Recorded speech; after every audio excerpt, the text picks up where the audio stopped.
ஒரு டாக்டருக்கு அடுத்தவங்களுடைய ரகசியத்தை பார்க்கணும் ரொம்ப ஆசை. ஸோ அவங்களுக்காக ஒரு லிக்விட ரெடி பண்ணுறான். இதனால ஹாஸ்பிட்டலில் கண்ணுக்கு ப்ராப்ளம்னு சொல்லி வரவங்களை எல்லாம் அந்த இன்ஜெக்ஷனை போட்டு விடுறான். ஒரு ஒரு இன்ஜெக்ஷனுக்கு ஒரு ஒரு லேயர் இருக்கும். ஸோ அவங்க நேம் அதில் மென்ஷன் பண்ணி வச்சிருப்பான். யாருக்குமே தெரியாமல் கிளினிக் உள்ளேயே வச்சிருக்க சீக்ரெட் ரூமுக்குள்ளே போயிட்டு அவன் பிரத்யேகமாக உருவாக்கின கிளாஸ் அந்த லேயர் எல்லாம் அப்ளை பண்ணி போட்டு பார்த்தா அவங்க கண்ணால் பார்க்குறது எல்லாமே இவனால் பார்க்க முடியுது. இந்த ஹாஸ்பிட்டலுக்கு வந்த ஒரு சின்ன பொண்ணுடைய கண்ணிலேயே இந்த இன்ஜெக்ஷனை போட்டு அவள் படிக்கிறதா இருந்து அவள் ட்ரெஸ் மாத்திர வரைக்கும் எல்லாமே பார்க்க முடியுது.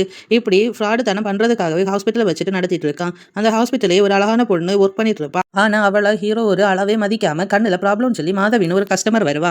அவளை பார்த்ததுமே ஹீரோக்கு ரொம்ப பிடிச்சு போயிடுது. மாதவியோட ஹஸ்பண்ட் 45 வயசு இருக்கும். ஊர்ல இருக்கவங்க எல்லாருமே நீ ஏமா வயசானவனை கட்டிட்ட அப்படின்னு சொல்லிட்டு தப்பா பேசுவாங்க.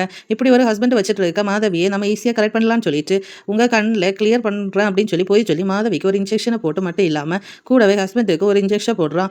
இப்போ ஹஸ்பண்டோட லேயரை எடுத்து அவன் கிளாஸ்ல போட்டு மாதவியை பார்க்குற மாதிரி இவன் மாதவியை பார்த்து ரசிச்சுட்டு இருக்கான். ஒரு கட்டத்துக்கு மேல ரொமான்டிக்கா இருக்கிறதெல்லாம் பார்க்கும்போது இவனுக்கு ரொம்ப கஷ்டமா இருக்குது. இதெல்லாம் பரவாயில்லைன்னு சொல்லிட்டு ஹஸ்பண்ட் ஒய்ஃப் 2 பேருமே கண்ணை மாற்றி மாற்றி மாதவியை ரசிச்சுட்டு இருப்பான். போக போக இவன் மேலே இவனுக்கு லவ்வே வந்துட்டு ஒரு நாள் அவன் ஹஸ்பண்டோட கண்ணை இவன் பார்த்துட்டு இருக்கும்போது அப்போ தான் மாதவி கத்தியை எடுத்து அந்த ஹஸ்பண்டு கூட பார்க்காம அவனை குத்தி கொடூரமாக போட்டு தள்ளுறா. இதை பார்த்து மிரண்டு போன ஹீரோ இவன் எதுக்காக ஹஸ்பண்டை கொலை பண்ணுறான் தெரிஞ்சுக்க அவன் வீட்டுக்கே போவான். ஆனால் அவன் கிட்ட மாதவி பேசாமல் விரட்டி விட்டு இவன் போலீஸ் ஸ்டேஷனுக்கு போயிட்டு ஹஸ்பண்டோட கண்ணுக்கு கம்ப்ளைண்ட் கொடுத்துருப்பான். இப்படிப்பட்ட கொலைக்காரி நம்ம போலீஸில் போட்டு கொடுக்கணும்னு சொல்லிட்டு மாதவி வீட்டில் இல்லாத நேரத்தை பார்த்து அவள் வீட்டுக்குள்ளே போயிட்டு ஹஸ்பண்டை குத்தின கத்தியை எடுத்துட்டு வந்துடுவான். அதை அப்படியே பேக் பண்ணி மாதவிக்கு ஹஸ்பண்ட் கொண்டான்னு சொல்லி எழுதி போலீஸ் ஸ்டேஷன் அனுப்பி விட்டுருவான். ஆனால் போலீஸ்காரங்க அட்ரஸ் எல்லாம் இல்லைன்னு சொல்லிட்டு தூக்கி வேஸ்ட் ரூமில் போட்டுருவானுங்க.